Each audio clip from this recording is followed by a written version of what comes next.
what's the best thing you've learned so far? What's the best take home so far? Yeah.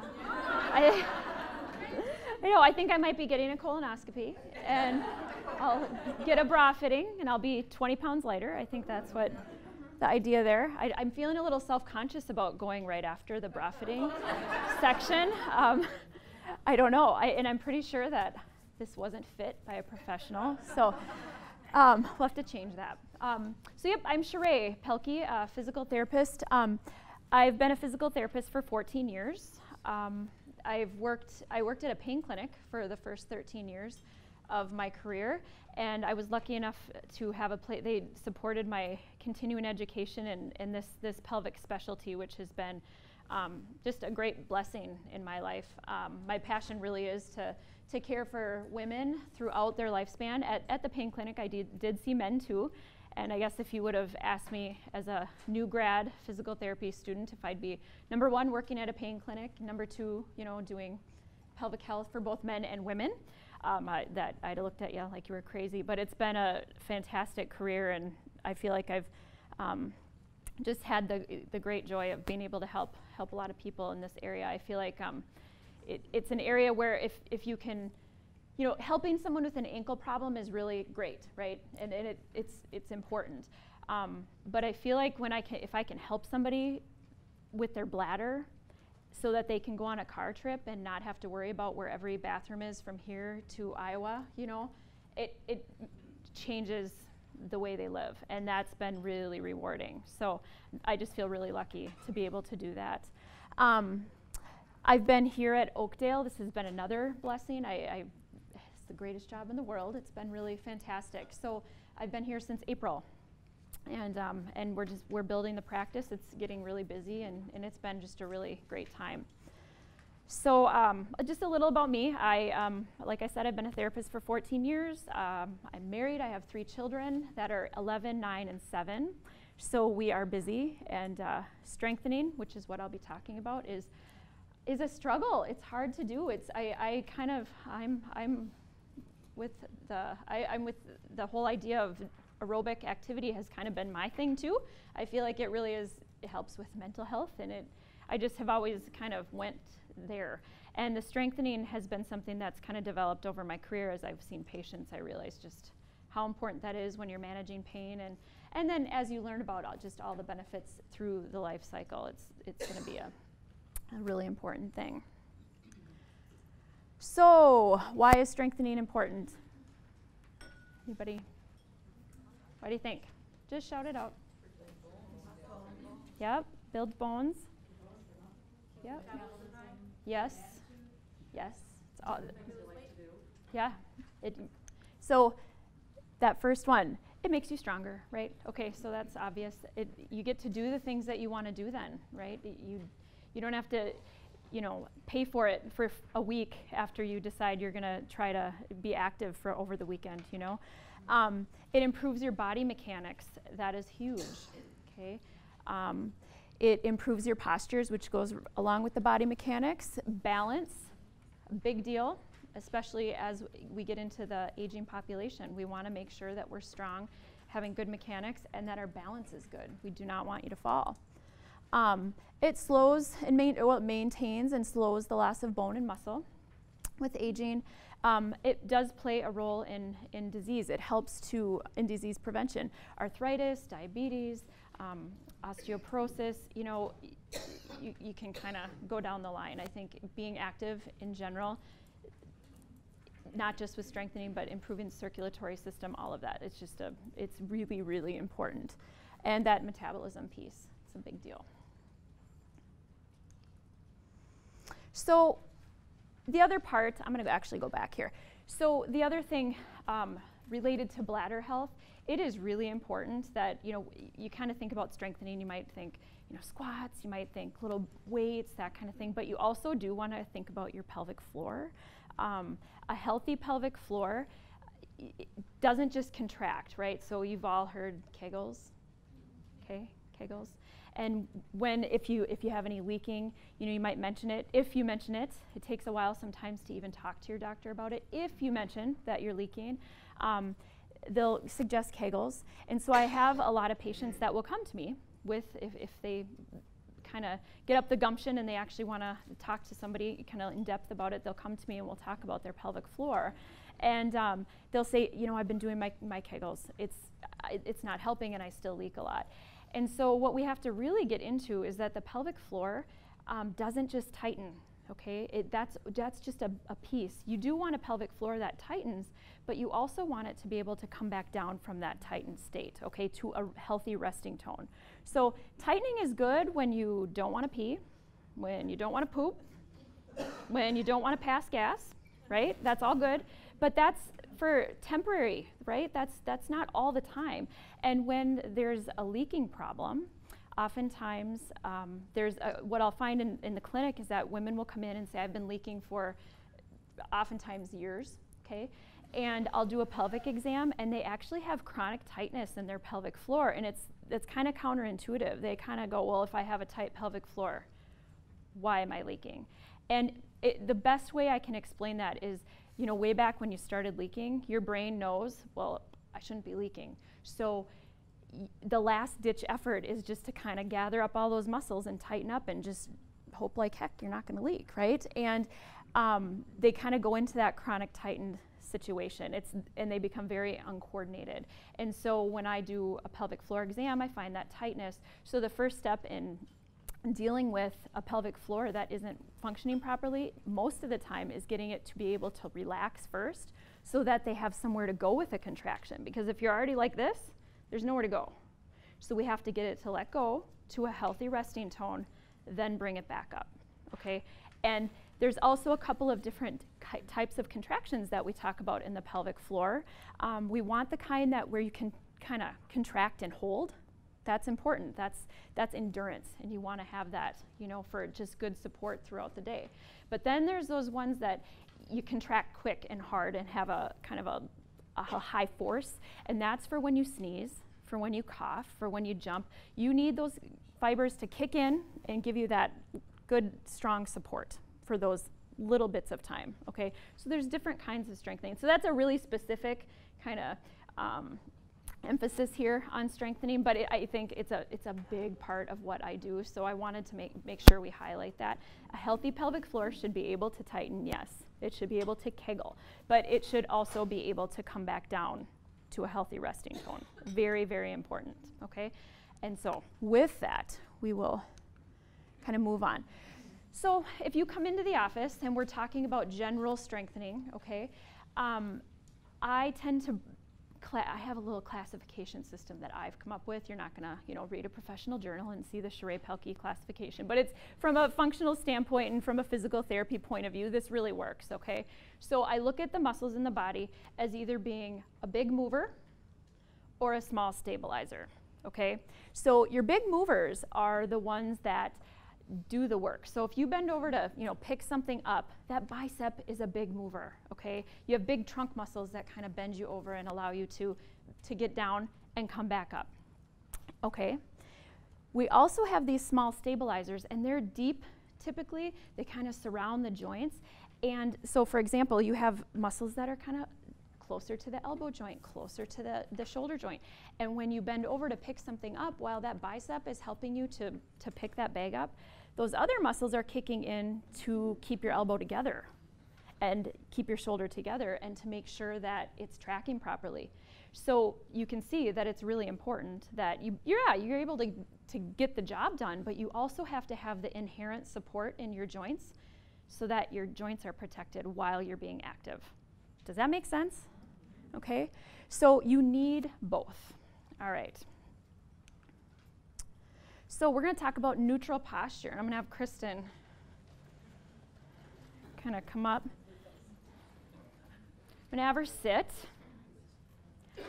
So it's really important when you start any kind of strengthening exercise, whether you're doing a bicep curl, whether it's a squat, it doesn't matter to me. Whatever exercise it is, the most important thing from my standpoint is that you start in the correct posture and you maintain that posture throughout the exercise. So if you kind of get some big heavy weights in your hands and you start doing this kind of thing to do your bicep curl, does anybody see what's wrong with that? right? We're not kicking in those deep stabilizers, and we're doing a lot of work with our back, okay? We want to have a nice, strong, supported trunk, and we want all of the joints, including the shoulders and the hips and the knees, to be in good alignment when you are doing your exercises. So here she is. Let's have you put your hair behind your ears. So you guys on the side, it's a little bit, here, this might help actually. Okay, so there she is too. So here we are. So you see how her ear is kind of lined up with her shoulder, and actually I'm gonna have you come away from the backrest so you're sitting free. There you go. So she's lifted up, her ear is in line with her shoulder, which is in line with her hip, okay? So this is good, neutral posture. To be in this position, and go ahead and try it. Lift, lift, lift. Sit up nice and tall, come away from the backrest. Your ear is in line with your shoulder, is in line with your hip. This is kicking in a lot of those small stabilizer muscles I was talking about. This is kicking in the muscles that are gonna hold you together and provide good support so that then you can bend over and grab something, do an overhead lift, do a bicep curl, okay? So this is the position we wanna start in. Okay, so you guys can relax. It's hard work, isn't it? Yeah. To sit upright? Do you feel that? And we haven't even done anything yet, right? This is, I mean, so that's what I'm talking about. It doesn't, you guys, strengthening, it doesn't have to be this big, you know, go to the gym, get the barbells. It's not like that. You need to make sure you start with that kind of inherent position, kicking in those correct muscles so that you have good position to start with and your joints are safe. So now slouch for me. All right, but you can slouch better. Slouch. Yeah, there you go. Yeah. I can't breathe. Yeah, that's right. I So, can't breathe anymore. all right. Well, I might have to show my slouch because I know I can. So let's talk about what happens during a slouch. The pelvis kind of rocks backward. If you think of your pelvis being like a bowl, when you slouch, it's kind of like that bowl pours out the back, okay? And it creates a C shape in your spine. So if you are sitting up tall, you have go ahead and sit up tall again. You have a nice kind of little bit of a curve here, a nice little lordosis, we call that. And then it curves in the middle back and then back with the neck. So it's kind of like a gentle S, and that's what you want. That's kind of how we're designed to be. When we slouch, our spine becomes kind of C-curved, and there's a lot of pressure in our disc spaces and in the facet joints of the spine when you do that. Okay, it doesn't feel good. Well, it does feel good sometimes, but it's not if you do it a lot and over time and with activity, it won't feel good. Because we do get into this position. I am a physical therapist, and I mean, I'm at my computer at the end of the day sometimes like that. It's definitely something you have to work on always. But this is where people kind of end up. And if her head followed, she'd be kind of looking at the floor, but she likes to see things. So now she likes to see things, and look what her neck looks like. So we have kind of that pinching, right? So it's just overall not a great position. So this is where the first thing I do when patients come into the clinic, and go ahead, you can. When they come into the clinic, is we talk about, you know, strengthening is going to be important, but the first thing you need to do is learn how to use your trunk muscles properly so that when you go into the gym or the class or you do your home program, that you're kicking this in and those trunk muscles, and you're really supporting and protecting the joints, okay? Because we don't want you to go starting a program and we've all done it, right? You're gung-ho, it's going to be great, I'm going to really do something good here, and then, you know, you're hurting a week later and your shoulder's killing you, and suddenly we're not doing that program anymore, right? So we really want to make sure that we have that good support and getting the little stabilizers kicking in right away. All right? Does anybody have any questions on that?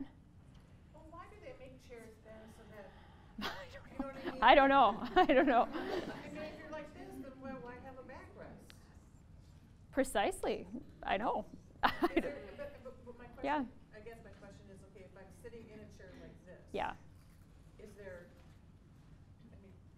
You can be in neutral. I mean, you can still be in neutral. It feels weird, right? Because what you want to do is this, so that your head feels where it should be. So, yeah, it's, you know, what I will tell you is that patients, you know, when I tell my patients that come in, you know, you're not going to sit like this 24/7, right?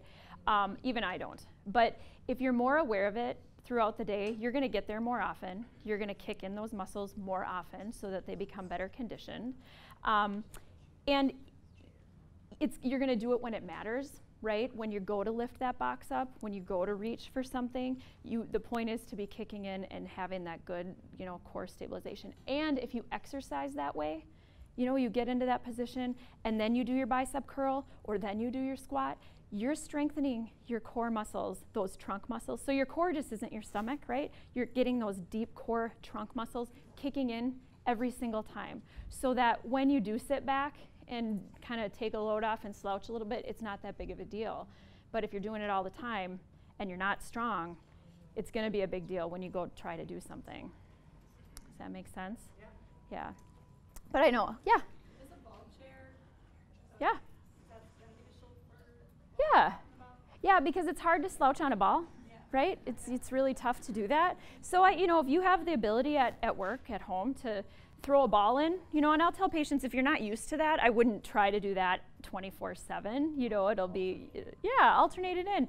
15 minutes out of every hour, throw it in. You're kicking in those trunk muscles. You're giving your trunk a bit of a workout. So, I tell patients, I do see patients in the clinic for other things other than pelvic things. I've had some patients seen for shoulders, for instance, even at this clinic. So they'll come in with a shoulder issue and I'll say, yes, let's work on your shoulder, but first you need to learn this posture stuff.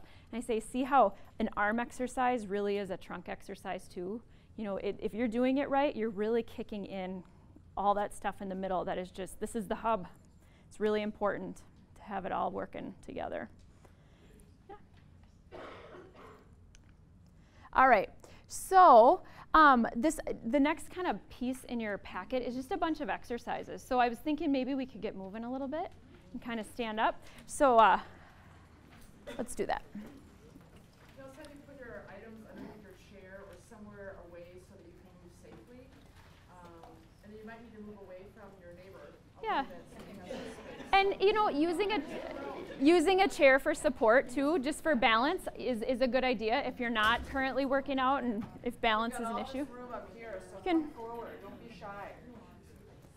So squatting is the first exercise. So the first thing you're going to do is think about lifting the ribs out of the pelvis. Make the back of the neck long. That's the first position. Ribs come out of the pelvis, make the back of your neck long, okay? And with the squats that I like to do, I tend to have people have a little bit wider base of support. Kind of traditionally, we have this more narrow kind of base of support, for squatting. I tend to like having a little wider base of support, having the toes out a little bit, okay? Now, you're gonna kick in that trunk by lifting. Lift the ribs out of the pelvis, make the back of the neck long, and just gently, ever so gently, pull that belly button in towards your spine, okay? Feels totally. Basically, you roll your pelvis too. Well, okay, so that's a good question. Back pain, we used to kind of teach people to tuck. Yeah. I tend to keep you in neutral. I tend to say stay in neutral, yes, because then you're in that neutral position where we're kind of talking about we want to be. But you still activate the same muscle. So you pull that belly button in. There you go. There's your starting position. Now, you're going to squat, okay? Here's the ticket. A lot of times when we squat, we want to just go straight down because we're all worried about bending here. You can bend at your hip. Stick your butt out and squat, okay? Yeah, there we go. Good job, Audrey. Okay, so because if you stay straight up, if you're vertical, your knees are going to go way forward. So you want to, I kind of have the 3 B's, yeah. So it's belly, booty, and bend, okay? And that's it. Yes. So kick in the belly, get your booty out behind you, and bend. Okay? That's it. It's a squat. By having your toes out, and there's a lot of little details, right? I'm kind of giving you a lot of info. Yeah.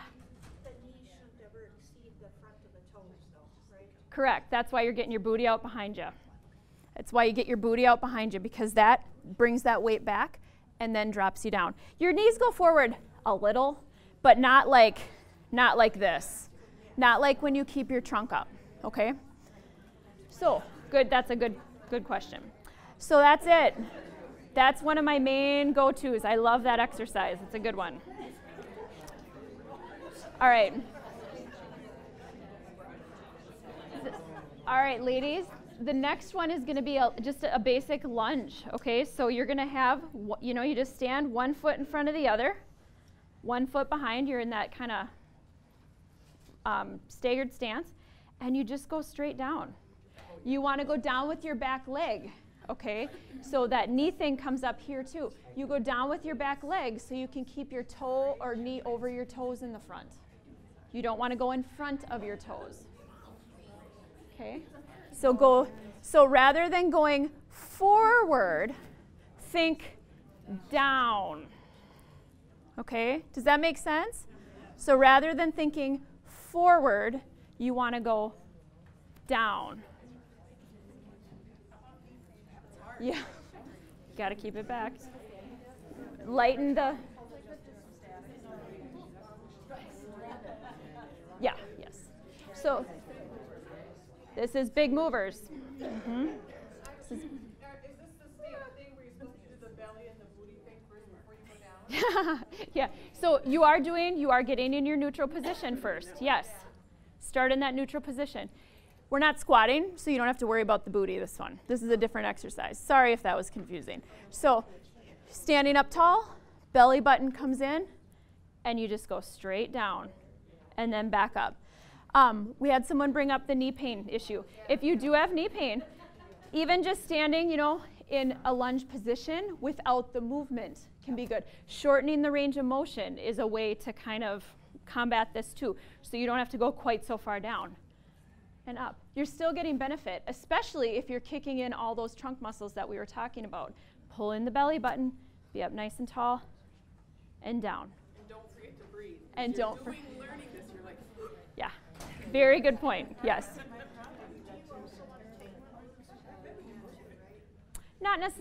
They come along for the ride. So you don't want to start. So the question is, do you want to get your glutes firing with this? They will fire with the movement, but you don't want to start. Your starting position is that first thing we talked about with Kristen sitting in the chair. It's you're sitting up tall, you're lifting your ribs out of your pelvis, you're pulling that belly button in. That's the starting position. The starting position is not butt tight, okay? Your butt will come along for the ride. It will kick in because it is there to help you lower and raise back up. That's what it's meant to do. But it's not meant to provide that inherent support that your trunk muscles are supposed to be doing. Does that make sense? All right. We got a push-up. So I showed the one on the floor. Now that's hard, right? And you don't need to do that. But you can also just grab a wall or grab a chair. I'll show the wall. Yeah, actually, if I could just talk you through it, that would be good. Let's see, like right up here. So same thing, you're going to start in that good neutral position. Shoulders are down, ribs are lifted out of your pelvis. Pull the belly button in. We haven't even done the push-up yet, and we're kicking in a lot of trunk muscles, just pulling in the lower abdominals, lowering the shoulders. And now she's going to lower down to where it's comfortable and then raise back up. The whole time keeping the ribs lifted out of the pelvis. She's keeping the back of her neck long the whole time. She's not doing, can you do it wrong? Can you, I can do it wrong better. So the shoulders come up, people sag into it, You don't want to do that. You want to have the shoulders stay down, belly button stays in, and you keep that position the entire time. Did I just do something with the mic by any chance? I feel like I just pushed, okay. I feel like I just pushed a button. Okay, all right. So that's the push-up. You can do a push-up on a wall. You can do a push-up on a bench or a chair, like this, and then back up. The lower you go, the harder it gets, okay? The big thing with the push-up is to make sure the belly button stays in, same as the other ones. The ribs stay lifted, and you keep your shoulders down, okay? So that's just, again, it's a push-up. It seems like an arm exercise, but it's really a great trunk exercise. They might come up. Yeah, they'll come up a little bit. They'll come up a little bit. Yeah, yeah. Yeah, I will say that right at the end, because it's kind of the same for all of them. So, all right, you guys got a TheraBand. It's a stretchy band.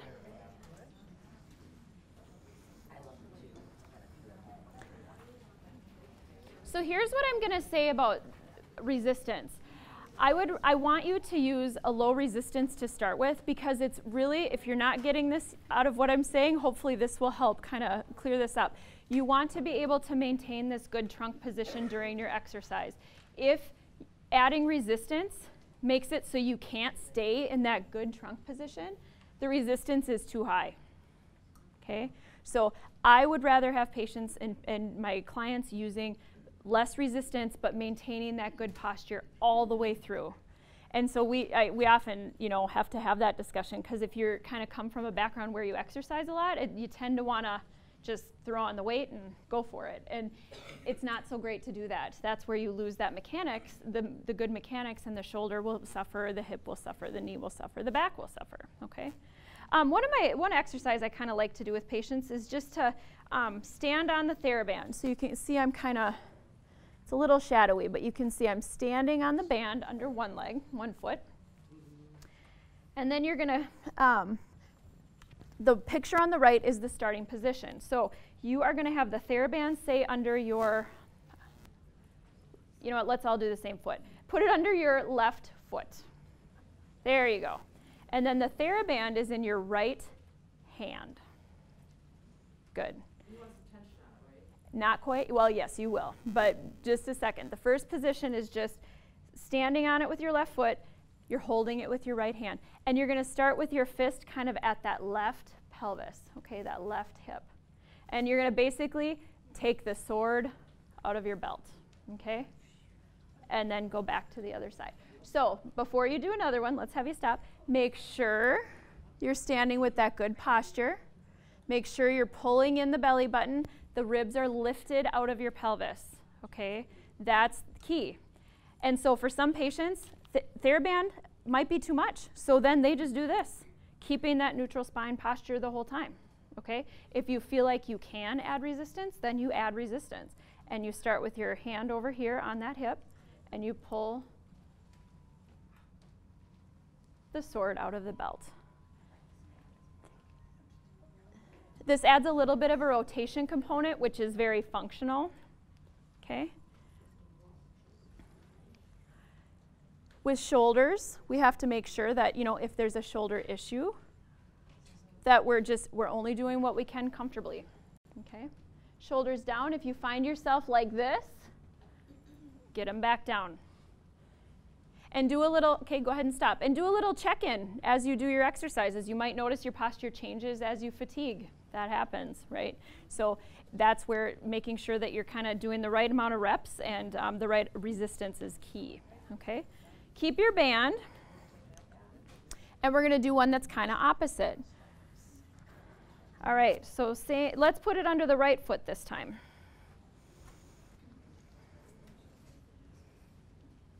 And you're going to have it under your right foot and in your right hand. Okay, so we're starting out here to your side. And now we're going to, I kind of just say you're going to lift the laundry bag up and diagonal, okay? My husband does that. Yeah, I know. I know. Whatever it is. Okay, so yep, but you're still remembering to pull in the belly button, shoulders are down, ribs are lifted out of your pelvis, and you're lifting across. Again, if you have shoulder issues, maybe you don't use resistance and you just kind of go through the motion while holding that good neutral posture, okay? Not locked, not locked.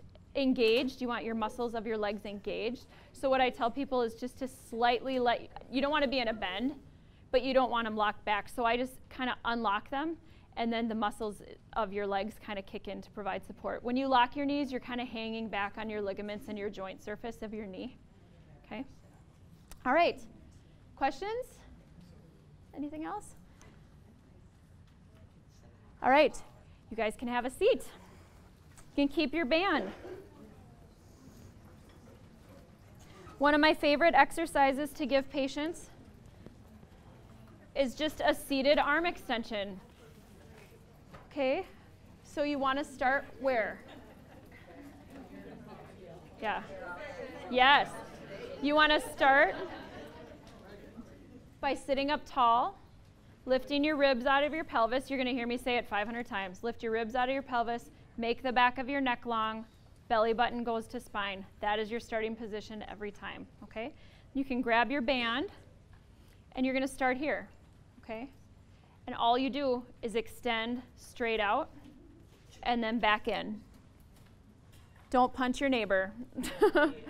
So that would not be the beginning position that we're talking about, all right? But you get the idea.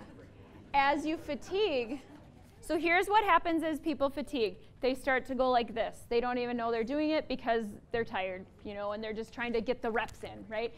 You want to stay here. Ribs lifted out of pelvis, back of the neck is long, belly button is in, okay? And then you can change it up and do a diagonal, okay? It may not feel like a whole lot at first, but as you start getting into it, you'll feel this in your back. This activity is really good for getting those deep little intrinsic muscles of your back kicking in. So it's a good one. Yep, we're going to get to that right at the end because it's kind of the same for all of them. Okay, so now I will answer that question. So the couple of people have asked about reps. How many of these should they be doing? I tell people you want to do 10 to 20 is kind of the range. And if you can get up to 20 and it's easy, you probably need to change your resistance, okay? So starting with, and some patients when they come in, you know, they're pretty weak and things hurt, so we start with 5, you know? And the kind of the goal is to be able to work up to that level of about 20 reps for an exercise, whether it's a squat, whether it's an arm extension, whether it's a pull across, you know, diagonal. Doesn't matter. I usually have people try to get to 20. If they can do 20 and it's easy, it's not making them sore, then go ahead and bump up a band. But then you have to maybe draw back the reps again. So if you were doing, say, 20 with the yellow and you then go to red, well, maybe you bump back down to 5 to 10, make sure it doesn't make you too sore, and then progressively increase to that 20 level again. Does that make sense? Bands are, I don't necessarily see bands a lot out there, but the cords, you know, the cording anywhere. Target, you know, Walmart, Sports Authority. So they all, they're all the same as far as the colors? No. So you have to kind of look at the brand, and you know, in the clinic, I start people with pretty low. I mean, usually the lowest, because it's really about that posture. And it's very rare that I have a person that comes in that, even if they're healthy and you know things are going fine, except maybe they have some shoulder pain, when I have them sit down to do this, they're tired by 10. You know, they're even on a yellow. So, or if they don't say they're tired, I can see it in their posture. You know, they're starting to lose that beginning position. So what is this band considered well, this would be kind of more towards the heavier. The other thing about bands is you can change the resistance by, you know, where your hands are on them. So, but these tend to be more, I mean, they last a while, but these aren't the ones that you're going to have forever. The ones, if you like this kind of cord resistance, you'll get cords. I mean, if you like this kind of resistance with the elasticity, then you'll get cords with handles. They have handles and things like that. Yeah. Yeah. So when you're doing exercise, sometimes I find with my arms or whatever, I always get this strain in the back of my neck, which causes headache. Yeah. So even if I'm where I'm supposed to be, I still get that because I feel like I'm engaging too many of these muscles. So for someone like you, I'm going to be bringing you way back on the resistance, and my focus is going to be on making sure you stay in that good position the entire time with good neck elongation. And kind of the other thing I didn't mention, because there's so many details, right? I mean, this is a lot to sort of take in. And what I do is over visits, you know, we kind of keep revisiting these things and then it clicks. So it's hard to do that in this setting. But for someone like you, what you do, you know, you're thinking about lifting the ribs out of the pelvis, you're making the back of the neck long. And a lot of times when I tell people to do that, I'll see them kind of do this sort of stuff. You know, they kind of want to go back. Because I think maybe in previous therapy, they maybe learned to pull their shoulders backward and that kind of thing. You want to lift through your neck. It's more about that elongation than it is going back. So you want to think, lift the ribs out of that pelvis, make the back of the neck long. You can drop your chin a little bit because that activates some deep neck kind of stabilizers, but it's really trying to be nice and long through that neck. And if you're doing that, you're activating something we call deep neck flexors, and that's what supports that cervical spine and takes the pressure off of these muscles back here. But that's something that if that happens to you consistently, I get into a physical therapist who knows about that, because I'm getting the, so I would get in to talk to someone that can help you with that, because that's kind of a muscle imbalance that you might need a little manual therapy, some specific stretching to the upper back and neck to get rid of that. But it's really about that beginning position and backing off the resistance. Done.